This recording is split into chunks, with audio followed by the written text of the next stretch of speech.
Arabia today spells trouble and oil, and the political ambitions of Nasser, Bourguiba, Hussein, and Ibn Saud. But behind this tapestry of terror, beyond this arras of ambition, men still struggle for less public and more personal goals, such as a pretty woman. Of such a struggle is our story concerned, a story fully caparisoned with Burnous natives, desert sheep, and captive damsels. Listen then as Frank Lovejoy stars in Affair at Aden.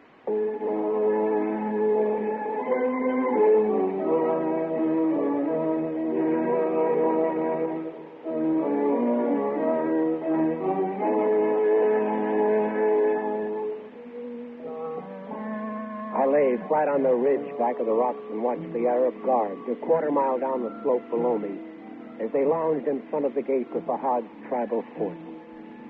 Before dark, I had to be past those guards and inside that gate. I had to find Beth Bashara.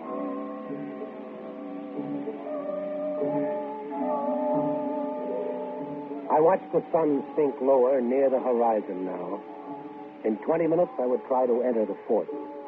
The shadows would be longer then, more deceptive, and the guards might not recognize me. The Madrak, the evening breeze of Saudi Arabia, was springing up and the air was cool. I thought of Aden on the coast 80 miles behind me, safe and secure, with its paved streets, electricity, American automobiles, and British police. I thought of the commissioner and the way it had all started, late the night before. Commissioner! Mr. Crawley! Commissioner! Who's that? John Bradley, geologist for the oil company. Bradley? We've met at the Foreign Club. Open up, Commissioner. I've got to talk to you. Right, go on, just a moment. Bit of an odd hour for talking, old boy. I know. I'm sorry to bother you, but something's happened. Well, yes, I do recall meeting you. You're that American chap. What can I do for you? Commissioner, a girl was kidnapped an hour ago, taken from her room by a gang of Arabs and Girl? carried... What girl? Her name is Beth Bashara. Oh, an Arab girl. Yes, you probably wouldn't know her. She was graduated from the American University in Beirut 3 months ago and came here to work for the oil company. About an hour ago, she was kidnapped. Yes, go on. Well, her roommate just told me about it. They locked the roommate in the closet when they took Beth. She just now managed to get out. Tell me, Mr. Bradley. Oh, yes, Bradley. Who are they? Some of the Idrisi tribe, according to Beth's roommate from back in the hill country. They were led by Sheikh Fahad. Fahad? Oh, yes, he's Hussein Agra's son. He has a fort or a stronghold of some kind in the Jebel Radin Pass, about 80 miles back in the hill country. Yes, I know where it is. Well, this Fahad's a young chap, educated at Oxford, strict Muslim. Quite a decent fellow. You can rest easy, Mr. Bradley. There's nothing to concern yourself about. Look, didn't you hear me?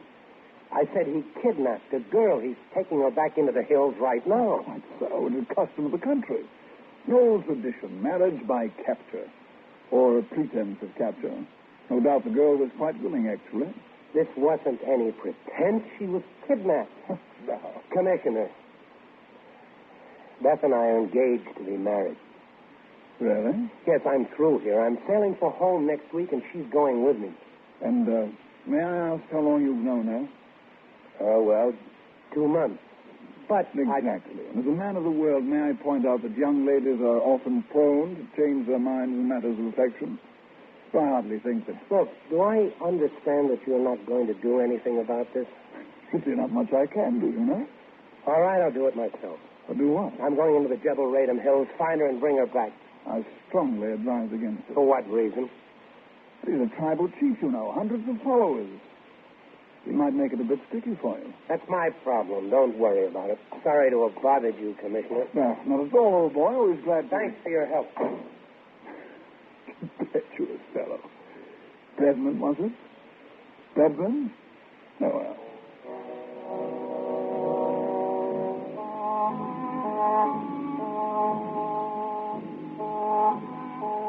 The shadows from the dying sun were growing longer now. Dusk was creeping in over the desert, but the hilltop still caught the last flat rays of light. My horse, tied back at the ridge, stamped impatiently. The guards were moving about restlessly, their rifles slung on their backs. I pulled the Bernose closer about me, finding it awkward and uncomfortable, not being used to native dress. But more uncomfortable were my thoughts. For I realized for the first time since I left Aden that I might be making a complete fool of myself. The commissioner might be right. I remembered the last time I'd seen Beth. It was 2 nights before in the palm garden near my quarters, by the wall of the Mosque of the Shepherds. It is always so warm here at night. In the hill country, it was different. It's like this in Arizona in the summertime. Arizona. Tell me about it. Oh, it's a wonderful country. You'll like Arizona. But will Arizona like me? That is important, too. Oh, sweetheart. Nobody can spend 10 minutes around you and not like you. That's how long it took me. You are so beautiful, Johnny. Beautiful? Because you make me feel beautiful inside. Like when I hear camel bells way far off in the distance. Or come to an oasis late at night, see the fires where the people are camping, and hear them singing in the dark. It all seems so long ago. Everything is different now. Why? No woman of my tribe ever went to school before, Johnny. I'm different. I hear the caravans of a stranger here, so in a few days I will go with you to live with strangers on the other side of the world. You scared? Yes, a little perhaps. Sometimes I wake up at night and I smell the desert in the wind. The old ways died very hard. Hold me, Johnny, hold me tight. Oh, I intend to, from now on. For always. Johnny. You're trembling. What's the matter? Something happened this morning in the bazaar. I saw a person who had not seen for many years. A sheikh of the Idrisi. A man named Fahad. So? He had been away in the hill country. He did not know I'd come back to Aden. Johnny, I was promised to him. What do you mean? Arrangements were made by our fathers when I was 10 years old. Such things are done in the tribe. Well, did you tell him? I mean, about us. I was too frightened to say anything. He called me little bride. Then he laughed and he rode on with his men. Well, that's nothing to be frightened about. Johnny, you do not understand. The men of my people are different. The woman does not have the same rights, the privileges. Well, in a week, you'll have all the rights and privileges of an American wife. Oh, Johnny. Hold me. Hold me tight and don't ever let me go.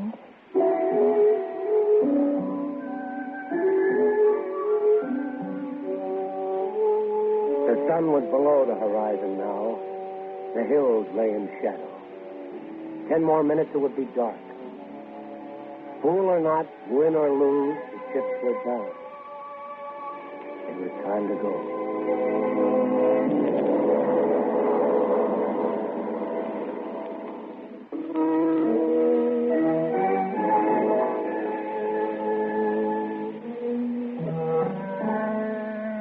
It was time to go. I mounted my horse, pulled my headcloth up to hide my face, reached inside my robe and took out the roll of parchment scroll with its long crimson streamers of silk, the mark of the desert courier. My whole plan depended upon getting into the fort without being stopped outside by the guards. After that, I'd take my chances. I dug my spurs into the horse's side and holding the scroll above my head with the streamers trailing out behind me on the wind, I rode down the slope at a full gallop. The guards heard me coming, slung their rifles off their back, and held them ready. I spurred the horse and headed straight toward the gate. Now!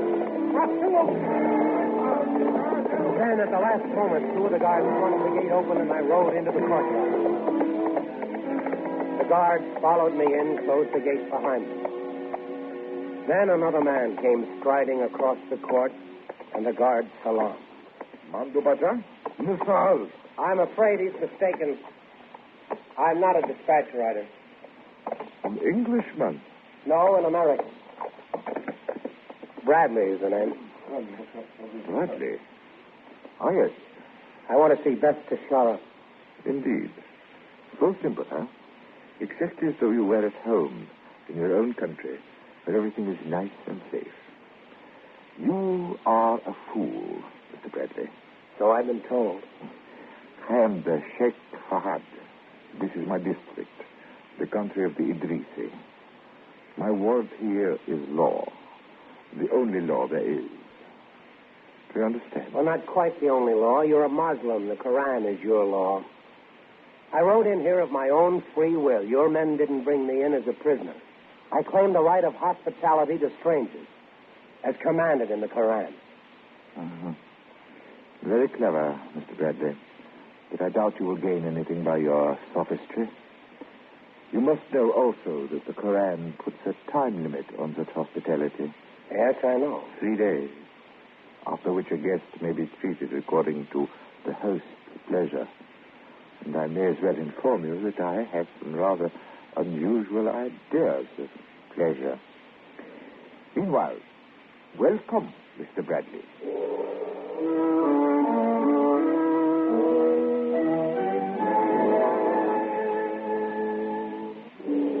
The guard took me to a suite of rooms lavishly furnished and left me alone. I stood at the window for a long time, looking out at the desert night. The distant ridges, black and pale silver in the moonlight. I knew Beth was somewhere in the fort. And I had to find her and talk to her. Just a minute. What do you want? I'll say you come. Come where? You come now. All right. Let's go.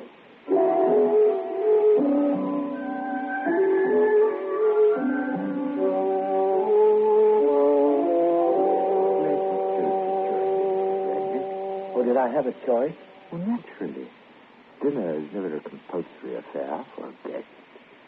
Of course, I could have arranged something more elaborate if I had known you were coming. If you'd known I was coming, I wouldn't be sitting here now. That is quite possible. Although the more I consider it, the more the situation intrigues me. Now, look, you know as well as I do that... Relax. You Americans are so headstrong. The British I can understand. But I confess I find you chaps a bit unpredictable. Even irrational, you might say. Amusing, however. All right, we're real clowns. Of course, it is possible you may not be a typical specimen. Every country has its fair share of rash fools. But somehow here comes our other guest. There. I imagine this may be a bit of a surprise to her. Good evening, my dear. Won't you join us? I have already told you. You all right, Beth? Yes, I should never come here. I shouldn't. You're not being very hospitable, my dear. And Mr. Bradley has, I might say, demanded my hospitality by taking advantage of a passage of the Koran which was written, I'm inclined to suspect, in one of the Prophet's less inspired moments. However, in Allah, so be it, for the traditional 3 days. Afterwards, well, that will depend on my disposition at the moment. Tell him about our plans, my dear. What plans, Beth? What is he talking about? You will have to forgive her. The natural modesty of a young girl in love. Beth and I are being married tomorrow. A lovely addition to my household, don't you think so, Mr. Bradley? I find her completely fascinating. Of course, I will have to compromise a bit with tradition, I imagine. Beth would hardly be satisfied with all the old ways. But since she, too, is willing to compromise... Well, my dear? Is it true that... Well, are you going to marry him? Are you? Yes. I'm sorry, dear. You should not have come here. Going back to my quarters. can't say very well. Beth, wait. I want to talk to you. Kid, I was sorry, Johnny. There was nothing more to say. I told you. The desert ways die hard. Go back to Aden. Forget about me. Goodbye, Johnny.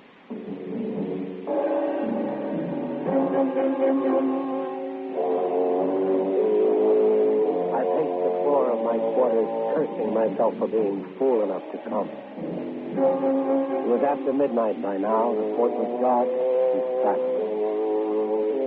I'd gotten in safely. Now to get out. I moved quietly to the door and listened. There was no sound outside.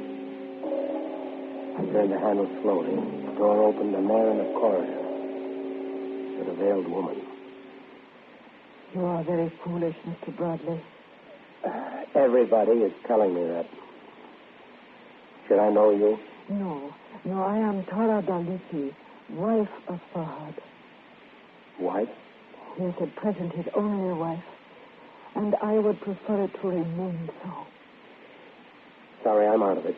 Better go talk to Beth to Charlotte. Why? I've got nothing to do with it now. If that's what she wants, it's her business. What she wants. Did Fahad ask what she wanted? What do you mean? Or is it so different in your country, Mr. Bradley? Can any woman be sure what she wants unless some man tells her and then proves it? So? If I help you escape from here tonight, will you take Beth to Shaha with you and keep her with you? It might not be so easy.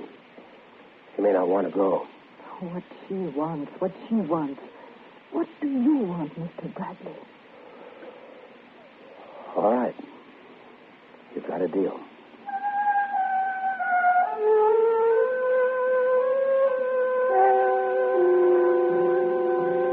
"20 minutes later, I was outside the fort, waiting in a dark grove of olives with 2 horses tied nearby, watching a tiny door in the high stone wall. 10 more minutes passed. I started to get uneasy. Tara seemed to know what she was doing, but with Beth, I figured she'd have her hands full. Then the door opened. 2 figures in white stood for a moment in the dark entrance. Then one of them hurried toward me. The door closed. I stepped from behind the tree. Beth. Johnny? Over here. Hurry. There's really no need to hurry, Mr. Bradley. None of us is going anywhere. Tara really shouldn't have encouraged you to wander around in the night air this way, my dear. Your hands, Mr. Bradley. Put them up, please. I can't argue with a gun. Mm-hmm. Very wise of you. Especially since you seem fit to forsake my hospitality. You see, I am no longer obliged to treat you as a guest. What are you going to do, Fahad? What would you do, Mr. Bradley, with a man who took advantage of your generous nature and attempted to plunder you of your most prized possession, who pretended to... Stop, what are you doing? Just this. All right, go ahead and shoot if you want to kill Beth. Oh, a sample of American chivalry? No, common sense. For added precaution, I'm holding my own gun in her back. Don't come any closer. He's not lying, Fahad. He's crazy enough to do it. I'll admit I'm at somewhat of a loss, Mr. Bradley. What are you going to do? I'm leaving here on those horses. I'm taking Beth with me. You try to stop us, I'll kill her. And gain what? Nothing, but I won't lose anything either. You've never intended to let me leave here alive. At least I'll take her with me one way or another. You must be insane. Also practical. Because you'll never convince her people that you didn't kill her. I know what a blood feud means in this desert. So do you. Now, do you want one on your hands? Or do you turn around and walk back to that fort and let us go? I think perhaps you're mad enough to do it. I'm mad. Plenty mad. All right, make up your mind. Well, there are, after all, a rather large number of women in this world. But a man has only one life. And if he's sensible, he prefers to keep it as peaceful as possible. Good night, Mr. Bradley.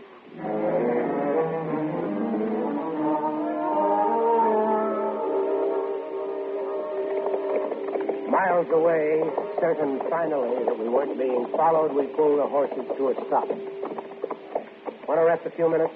Yes. There you go. I'll give you a hand down. I'm not used to it. There was a time when I could ride all day. Oh?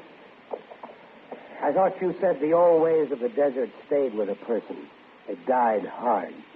Johnny, I only said that because... Look, I didn't ask you if you wanted to go back to Aden. Nevertheless, I'm taking you there. After that, you're on your own. Oh, Johnny, you are such a fool. Well, you too, I only said what I did tonight because of you. If I had not agreed to marry him, the heart would have had to strangle before morning. Because of me? I love you, Johnny. So much so that I would rather you had shot me back there when you threatened to than to leave me with him. Come here, darling. Johnny. You know something, honey? I couldn't have shot you. I didn't have a gun.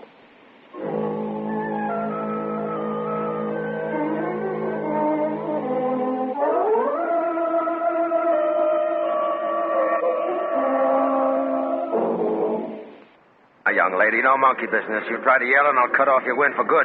You two, you and Peck, have caused me a deal of trouble. You shouldn't have done that. How did you find it? The left arm never fails. Where's Peck? I don't know. I'll wait for him here. He's sure to return for you. I had to get to Alex. I had to warn him. The bathroom door was open. Smith was holding my arm. For a moment, he relaxed his grip. I swung away from him and threw myself into the bathroom, pulling the door shut and locking it. I expected him to shoot through the door, and I ran to the window, ready to jump. But it wasn't necessary. There was a rickety fire escape. I crawled through and ran down the shaky stairs, dropped 6 feet to the mud, and ran around the corner of the building, toward the old-timers' kangaroo court on the corner. And there was Smith coming toward me through the crowd. He reached his hand up. Well, sir, I whirled around and shouldered my way through the crowd to the table where the announcer was sitting at his microphone. Mr. Tatum, just goes to show you don't raise a bid, you pay a fine. What's that fine, Judge? $5. Suspended for the president of the bank.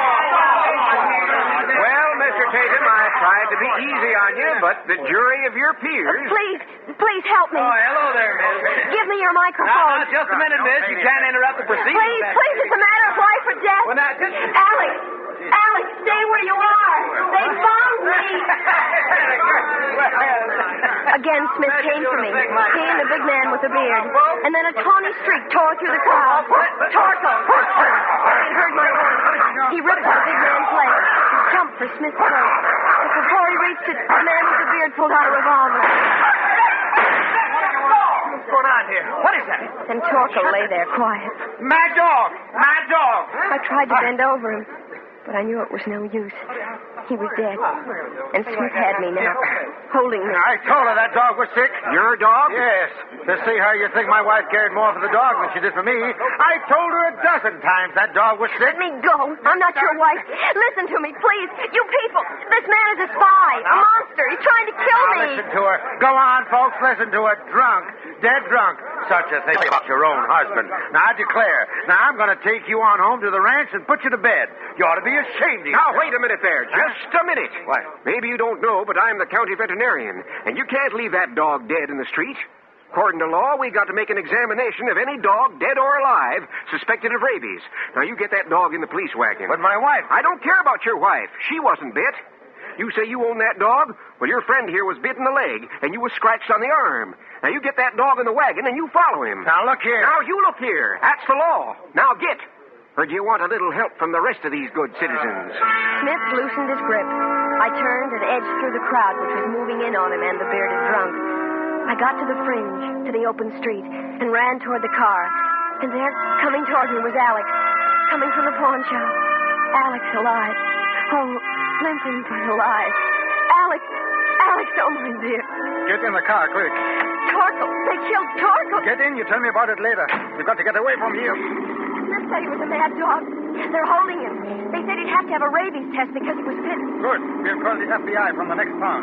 I've got enough for the watch to buy gas to get us to Seattle.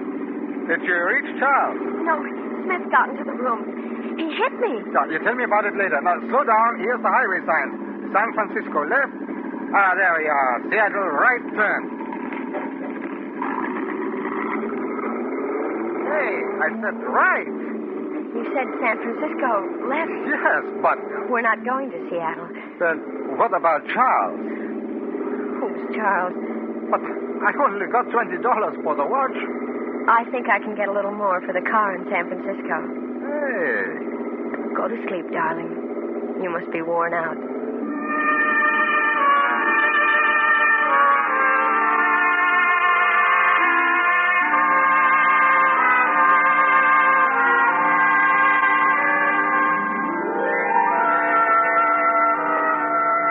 I don't know why I gave him a lift that day, but I'm awfully glad I did.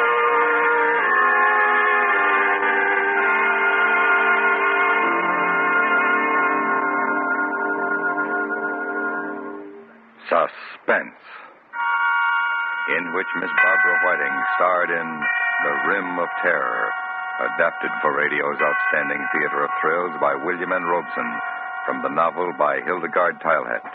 Listen. Listen again next week when we return with another tale well calculated to keep you in suspense. Ben Wright supported Miss Whiting as Alex. Others in the cast included Joe DeSantis, Byron Kane, Junius Matthews, Tony Barrett, and Bill James. The original musical score was composed and conducted by Lynn Murray. Sound patterns by Ray Kemper and Gus Bays. Suspense is produced in Hollywood under the direction of William N. Robeson.